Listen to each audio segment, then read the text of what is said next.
Les spectateurs ukrainiens m'écrivent souvent en disant « Vous n'aimez probablement pas beaucoup l'Ukraine puisque vous parlez si souvent du vol, de la corruption, du refus des dirigeants ukrainiens de mettre fin à la guerre. » Parfois ils le sous-entendent, parfois ils l'écrivent directement que je travaille pour Poutine, pour les mondialistes ou encore pour quelqu'un comme Soros.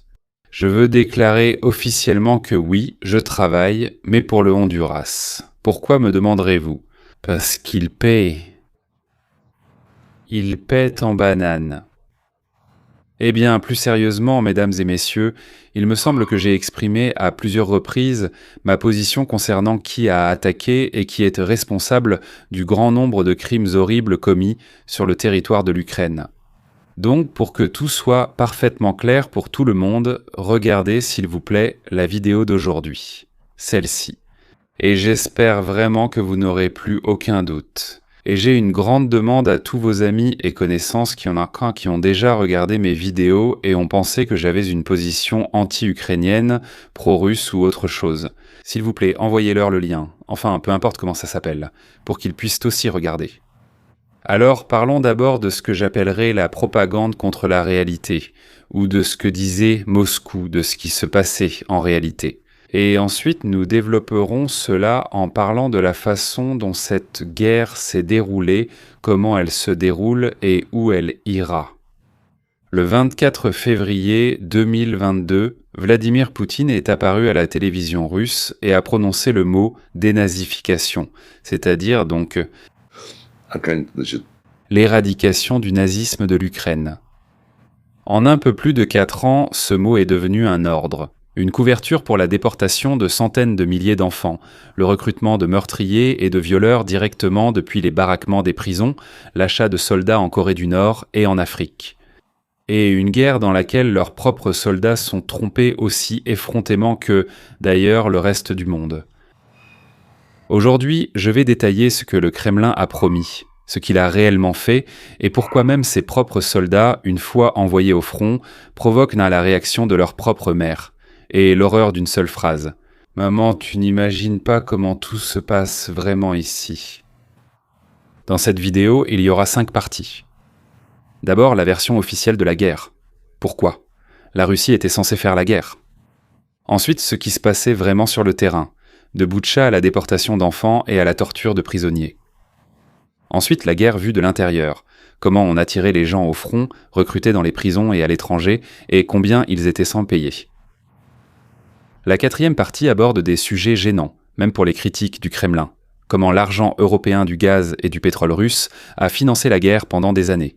Elle montre enfin les visages de la mesure. Comment ces mêmes personnes, qui commettent cela chez eux, condamnent avec emphase les guerres des autres. Je vous promets, il y aura quelques chiffres qui vont vraiment vous laisser bouche bée, disons-le ainsi. Qu'est-ce qui pourrait encore vous surprendre autant? Dieu. Eh bien de tout cela. Nous allons en parler dans l'ordre. Donc, première partie. La version officielle. La version officielle de l'État russe est à peu près la suivante. L'Ukraine est contrôlée par des nazis. Les Ukrainiens persécutent la population russophone du Donbass. L'OTAN prépare une base pour attaquer la Russie. Pour attaquer la Russie est le seul moyen de protéger le monde russe. Et les Ukrainiens eux-mêmes, d'ailleurs, aussi. Oui, c'est une opération militaire spéciale qui va durer. Eh bien, comme l'avait promis dans les premiers jours la directrice, donc, de RT, Margarita Simonian. Elle avait promis littéralement 2 jours. Elle savait exactement. C'est tout simplement la générale en chef. Le problème, c'est que le président qu'on a qualifié de nazi, Zelensky, je veux dire, un juif d'origine, sa famille a perdu des proches pendant l'Holocauste. Le problème, c'est que la dénazification d'un pays avec un gouvernement démocratiquement élu n'a pas abouti au renversement du régime, mais à des massacres de civils. Et le problème, c'est que la rhétorique n'a pas changé même lorsque la Russie elle-même a officiellement reconnu que, pour continuer cette guerre, elle doit recruter des meurtriers dans les prisons et acheter des soldats. Bon, là, la Corée du Nord, l'Afrique, où elle peut.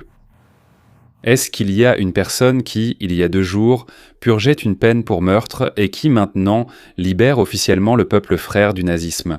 Il y a quelque chose dans cette formule qui ne colle pas du tout. Vladimir Soloviev, animateur du principal talk show politique sur la chaîne Rossiya, avait déjà, en 2021, en commentant l'élection de Zelensky à la présidence, traité les Ukrainiens de salauds nazis en direct. Et il a promis aux téléspectateurs que l'Ukraine serait libérée des fascistes par les troupes russes. Anton Krasovski, de la chaîne RT, a appelé lors d'une émission à cesser de considérer les Ukrainiens comme des frères dans le contexte d'un appel direct à leur extermination. Et il affirmait que le territoire de l'Ukraine est notre terre russe ancestrale. Et le réalisateur Nikita Mikhalkov, ni plus ni moins, en janvier 2023, affirmait sans sourciller aux téléspectateurs que des oiseaux spécialement infectés par des maladies étaient envoyés de l'Ukraine vers la Russie. Et c'est une tentative fasciste d'extermination, comme il l'a dit, de l'ethnie slave. C'est-à-dire qu'il accusait précisément les opposants à l'agression russe de fascisme. Mais il n'était pas obligé de le faire, il n'aurait pas dû. Il était déjà un laquais. D'accord, c'est ici que ça devient intéressant. Parce qu'ensuite, ce que je vais vous dire, ce ne sont pas des opinions ni de la propagande d'un côté ou de l'autre, mais ce qui a été documenté par l'ONU, Human Rights Watch, par des enquêtes indépendantes avec des noms, des dates, des géolocalisations précises. Regardez jusqu'au moment où je vous raconterai à quoi ressemble le mémorial officiel à Pyongyang, dédié aux citoyens nord-coréens morts pour l'armée russe, aux héros nord-coréens. Voilà, ça, la propagande russe ne vous le montrera pas. Donc, deuxième partie. Que s'est-il réellement passé ? Boutcha et Irpin, région de Kiev, mars 2022. Après le retrait des troupes russes, au moins 14 civils ont été abattus sur la rue Yablonskaya, sur une portion de seulement 150 mètres, sont 10 hommes, 3 femmes, une fillette. Images satellites, vérifiées par le New York Times. Elles ont montré que les corps étaient déjà dans cette rue 3 semaines avant que les militaires russes ne quittent la ville. Cela contredit directement la version officielle du ministère de la Défense russe, selon laquelle les photos étaient mises en scène et prises après leur départ. Rien de tout cela n'est vrai. Tout a été filmé au moment où ils l'ont fait. Dans la même rue, un drone a capturé le moment où un véhicule blindé russe a ouvert le feu avec une arme de gros calibre. L'arme a été utilisée contre un simple cycliste qui venait juste de tourner dans la rue occupée par les véhicules russes. Et le deuxième véhicule blindé l'achève avec 2 tirs supplémentaires. Il l'achève. Le corps a été retrouvé au même endroit après la libération. C'est-à-dire que tout cela a d'abord été enregistré par le drone. Un tir sur lui, puis l'achèvement. Et puis, quelque temps plus tard, quand la ville a été libérée, ils sont venus et il était toujours allongé là. Personne ne l'avait touché. Le parquet ukrainien a identifié le militaire qui, sous les yeux d'un adolescent de 14 ans, a abattu son père. Ils roulaient entre tous les deux sur 2 vélos. D'ailleurs, ils allaient chercher de l'aide humanitaire. Tous deux portaient tôt des brassards blancs sur les manches, indiquant qu'ils étaient vraiment des civils. Après la mort de son père sur place, le militaire a également tiré sur le garçon lui-même. La balle a touché la capuche de sa veste et l'adolescent a survécu par miracle. Dans le village de Bogdanovka, une femme de 46 ans a raconté aux enquêteurs d'Amnesty International comment les troupes russes sont entrées dans le village, ont placé des chars directement dans les rues et ont abattu une personne d'une balle dans la tête sous ses yeux. À Gomel, le fils d'un habitant local, Vladimir Zakliupanov, resté en ville lorsque ses parents ont fui, est devenu victime de l'une des exécutions extrajudiciaires dans cette région. Au passage à niveau près de Vorzel, une voiture avec une grand-mère, une mère et une fille a été criblée de balles, selon un témoin. La fille a été blessée et la femme âgée a eu la tête arrachée par un tir. Un cas distinct a également été documenté lorsqu'une personne revenue à sa voiture l'a trouvée criblée de balles et écrasée par un char. Mesdames et messieurs, là, ce dont je vous parle, ce ne sont pas des escadrons punitifs, ce n'est pas la police, ce n'est pas une offensive ou un combat, ce sont des civils, déjà dans les zones occupées, qui étaient tués, abattus.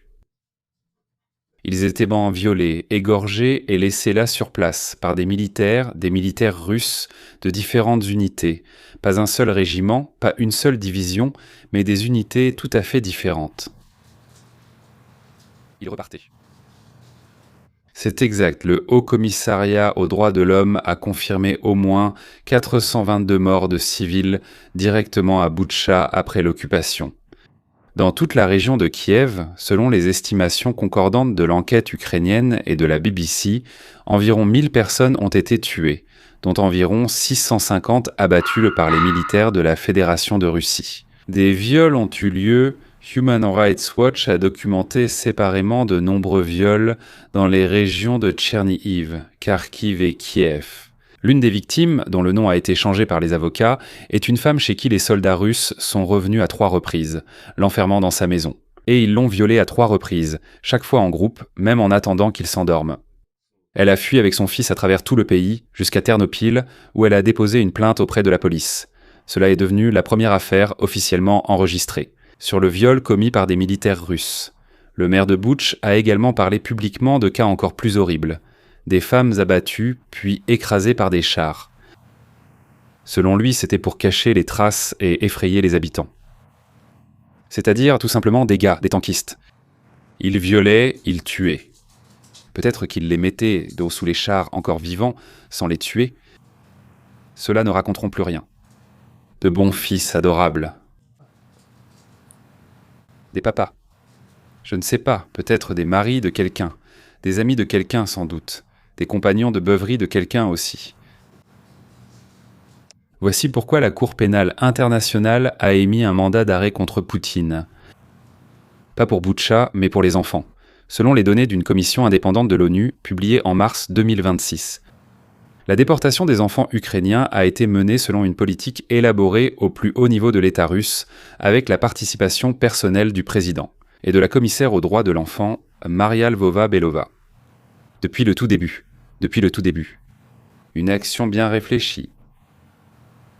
L'une de celles qu'ils avaient en préparé à l'avance. Les rapports officiels russes, pas ukrainiens, pas occidentaux, mais bien russes, ont enregistré le chiffre de 744 000 enfants ukrainiens emmenés depuis les territoires occupés. Lvova-Belova elle-même avait précédemment parlé de plus de 700 000 enfants déplacés, donc les chiffres correspondent. La mécanique est simple et documentée. Les enfants sont confiés à des familles d'accueil en Russie sans le consentement des parents ou des tuteurs. On leur délivre des passeports russes et on les fait changer d'identité. Dans l'un des cas confirmés par la commission de l'ONU, 3 garçons de 16 ans issus d'un centre social pour enfants à Donetsk ont été emmenés dans un groupe de 31 enfants. Malgré des proches en Ukraine, ils ont été placés dans diverses familles d'accueil.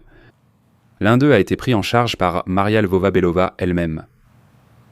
Selon l'évaluation de la commission de l'ONU, 80 cas enregistrés de déportation ne sont toujours pas résolus. Les enfants n'ont pas été rendus. Les enfants des établissements, surtout les plus jeunes et handicapés, sont les moins susceptibles d'être rapatriés. À cela s'ajoute la torture systématique des militaires. Selon les données du Haut Commissariat des Nations Unies aux droits de l'homme, entre la mi-novembre 2025 et 1925, les forces russes ont exécuté au moins 20 militaires ukrainiens. Le fait qu'ils aient signé toutes les déclarations nécessaires de l'ONU directement sur le lieu de leur capture n'a aucune importance. Oui, parmi les 129 libérés interrogés, presque tous ont déclaré avoir été torturés, avec des actes de cruauté, y compris des violences sexuelles. Et cela, que ce soit des hommes ou des femmes. Human Rights Watch, en décembre 1925, a clairement qualifié cela non pas d'incidents isolés, mais de pratiques systémiques largement répandues. Le but étant de briser la personnalité et la dignité du prisonnier, défenseur des droits de l'homme ukrainien. Et le journaliste Maxime Boutkevitch, qui a passé environ 2 ans en captivité, a énuméré devant la commission de l'ONU les tortures, les passages à tabac, les électrochocs, la privation d'air frais et de soleil, les efforts physiques excessifs, les aveux forcés devant caméra, l'absence de soins médicaux. L'un des libérés interrogés a dit à l'enquêteur de l'ONU une phrase qui mérite d'être retenue. Aucun être vivant ni aucune société ne mérite un tel traitement. Messieurs, encore une fois, ce ne sont pas des unités spéciales, ce n'est pas Hitler ou quoi que ce soit, ce n'est pas le KGB. Ce sont des militaires russes ordinaires, normaux, gentils, charmants, de braves gens. Réfléchissez-y.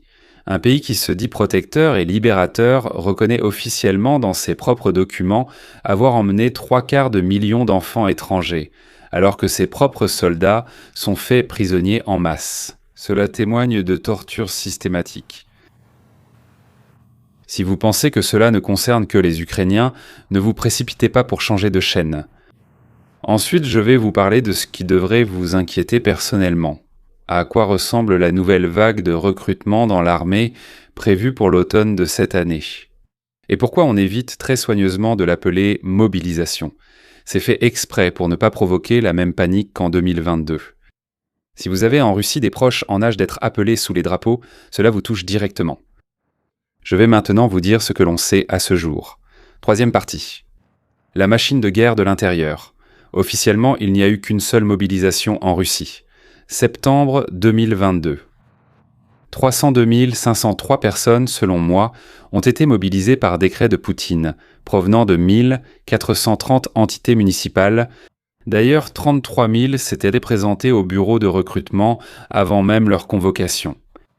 Depuis lors, les autorités ont publiquement nié la deuxième vague, en 2023, en 2024, en 2025. Et la dernière fois, en juin 2024, Vladimir Poutine a personnellement déclaré qu'il n'y avait aucun besoin.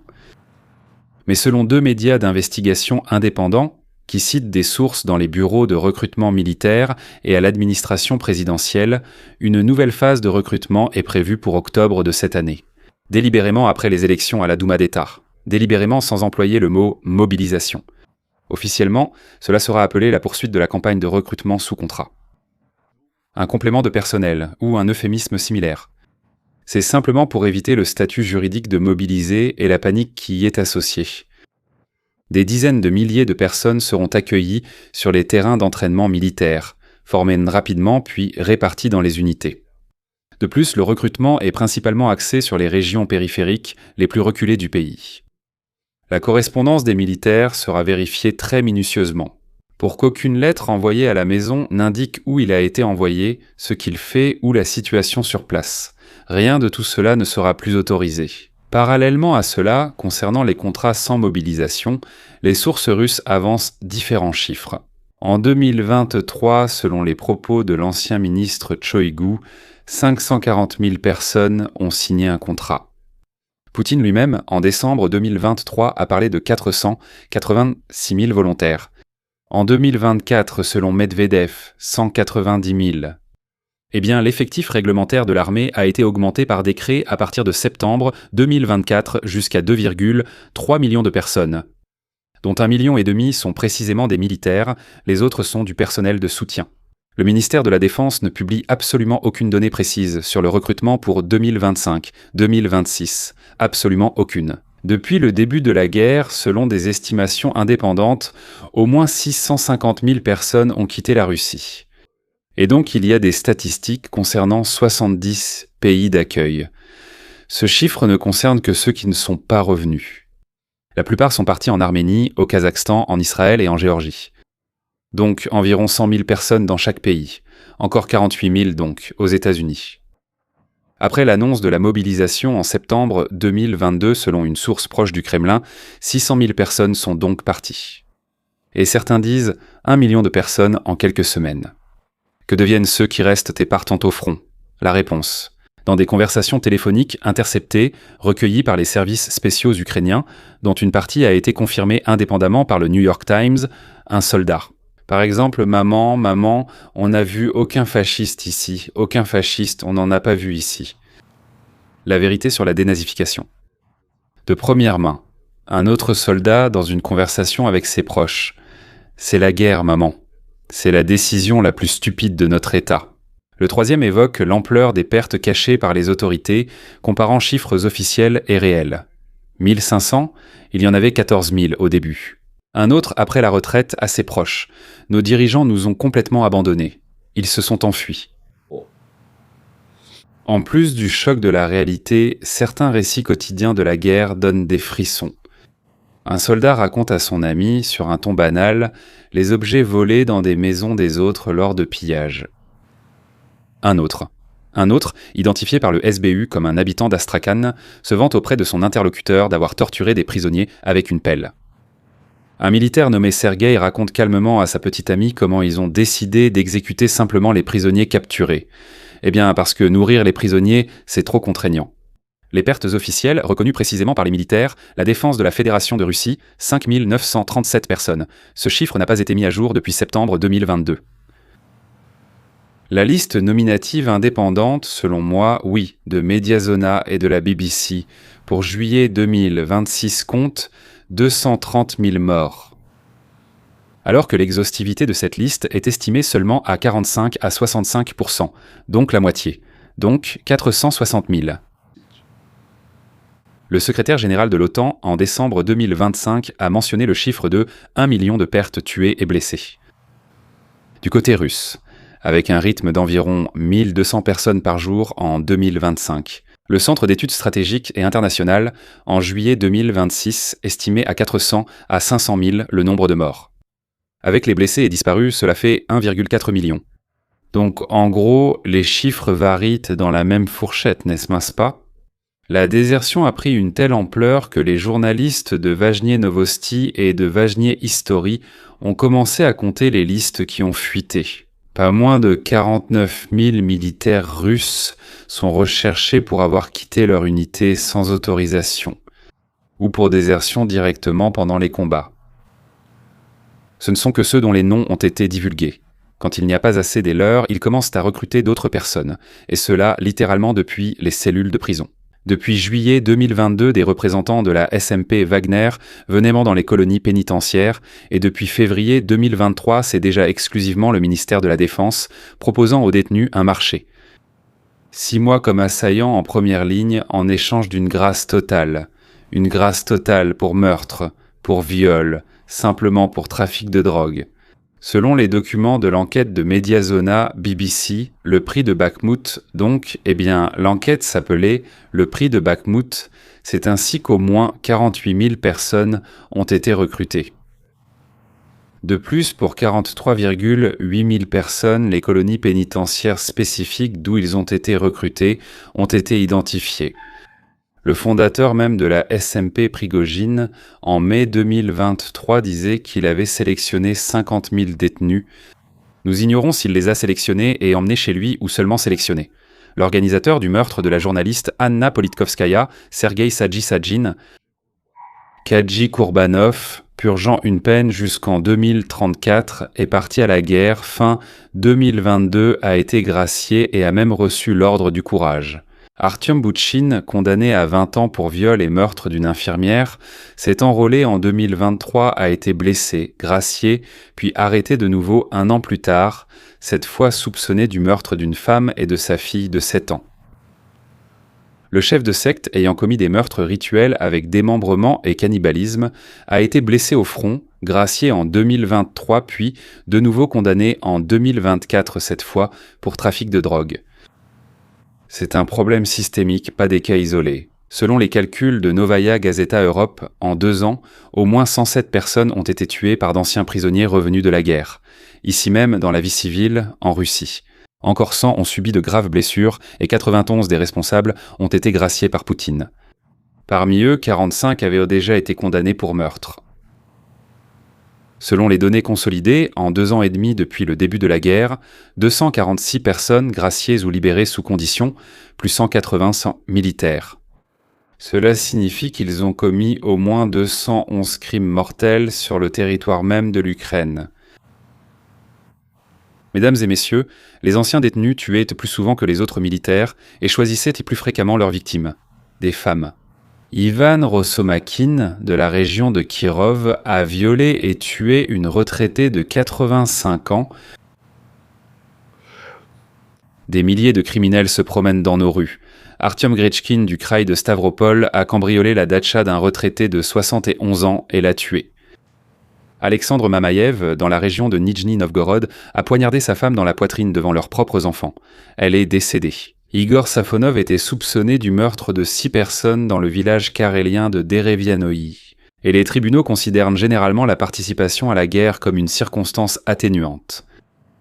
Pour des crimes spéciaux particulièrement graves, y compris des meurtres, les personnes revenues de la guerre recevaient en moyenne 6 ans. Eh bien, mesdames et messieurs, Et même ses propres citoyens ont commencé à ne plus suffire. Selon les renseignements sud-coréens, la Russie a transféré plus de 20 000 militaires nord-coréens. Ils sont officiellement payés, reçoivent des vivres et, vraisemblablement, des technologies liées aux missiles et au spatial en échange. En avril 1926, un mémorial aux morts a été inauguré à Pyongyang. 2304 noms y sont gravés. Alors que les services de renseignement sud-coréens estiment les pertes totales à 6 000 tués et blessés. Les renseignements sud-coréens évoquent aussi une troisième vague de transferts d'environ 6 000 personnes. Mais cela leur importe peu, on leur donne de l'argent pour cela, ou bien on les vend. En outre, des sources majeures ont confirmé le recrutement de mercenaires dans au moins 48 pays dont le Népal. Cela signifie qu'un seul point de sélection compte plus de 600 personnes. Voilà, au moins 10 d'entre eux sont déjà morts. Les autorités locales, d'ailleurs, ont arrêté 17 recruteurs et des enquêtes sont en cours.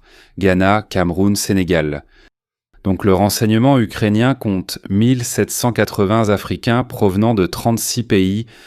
Parmi eux, 272 viennent uniquement du Ghana et 55 sont déjà morts. La Russie, en parallèle, forme ce qu'on appelle le corps africain. C'est le remplaçant de la SMP Wagner en Afrique, avec une extension du recrutement au Burkina Faso. Dans le même temps, selon le Télégraphe, Moscou a simultanément établi une liste noire de 43 pays comprenant la Chine, l'Indonésie, le Brésil, la Turquie et certains États africains, interdisant le recrutement de leurs citoyens afin de ne pas détériorer les relations diplomatiques avec les alliés. 4e partie. Qui paie réellement pour cette guerre ? Et c'est là la question la plus gênante. À Saint-Pétersbourg, un militaire sous contrat reçoit aujourd'hui une prime unique de 4,5 millions de roubles pour la signature d'un contrat. À Moscou, c'est 2 à 2,3 millions de roubles plus une solde mensuelle à partir de 200 000 roubles et une prime municipale de 50 000 roubles par mois. Pour la première année de service à Moscou, un militaire sous contrat reçoit au minimum 5,4 millions de roubles. Cela, c'est sans compter les primes de combat. D'où un pays qui reconnaît officiellement un manque de personnel et qui est obligé de recruter des prisonniers nord-coréens trouve-t-il autant d'argent pour la guerre ? La réponse est bien moins agréable qu'on ne le souhaiterait. Pendant des années, l'Europe a continué et continue d'acheter du gaz et du pétrole à la Russie pour des milliards de dollars. Oui, ces dernières années, Moscou s'est activement réorienté vers la Chine et l'Inde en tant que principaux acheteurs. Mais le marché européen ne s'est pas complètement fermé, ne vous inquiétez pas. Et le commerce continue pour des millions et des millions. Cela donne un tableau cynique. Les mêmes pays européens qui donnent de l'argent à l'Ukraine pour sa défense donnent en même temps de l'argent à la Russie en achetant des ressources énergétiques, ce qui permet à la Russie de poursuivre cette même guerre contre laquelle l'Ukraine doit se défendre. Ce n'est ni un complot, ni de la propagande. C'est simplement la comptabilité de la balance des paiements, dont on n'aime pas parler à voix haute. À Bruxelles, on préfère ne pas en parler ouvertement. Et la dernière chose à retenir. Parallèlement, les responsables russes, y compris le chef Sergueï Lavrov, condamnent régulièrement Israël pour les victimes civiles à Gaza, qualifiant la situation d'insupportable, exprimant leur indignation face aux restrictions sur l'aide humanitaire et exigeant un cessez-le-feu immédiat. Eh bien, peut-être que ce sont des exigences humanitaires raisonnables, je ne sais pas. Mais elles sont prononcées par un pays qui, au même moment, mène une guerre, avec des milliers de victimes civiles documentées dans l'État voisin, la déportation de centaines de milliers d'enfants et la torture systématique des prisonniers de guerre, confirmée par l'ONU.